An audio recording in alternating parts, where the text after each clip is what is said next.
Au contraire, il n'y a pas assez de logements en France. 3 exemples pour illustrer mon propos. Le cas des étudiants.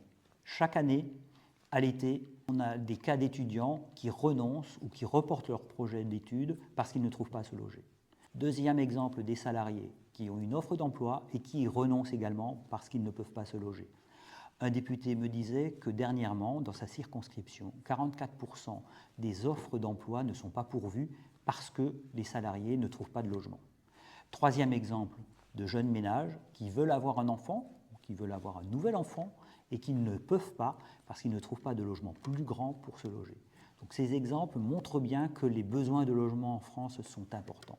À l'AFPI, on l'a objectivé. On a fait une étude il y a 2 ans et on a montré que les besoins étaient de 450 000 logements nouveaux par an. Pourquoi 450 000 logements ? Ce n'est pas l'évolution du solde naturel qui explique ce chiffre, puisqu'il est très faible, mais ce sont les phénomènes de décohabitation. On a de moins en moins de personnes par logement, avec le vieillissement notamment de la population, le départ des enfants, la recomposition des ménages. Tous ces éléments-là, mis bout à bout, montrent que l'on a besoin de 450 000 logements par an. Et encore, à l'AFPI, on est modeste, puisque l'Union sociale pour l'habitat, elle, a évolué à 520 000 nouveaux logements, le besoin par an.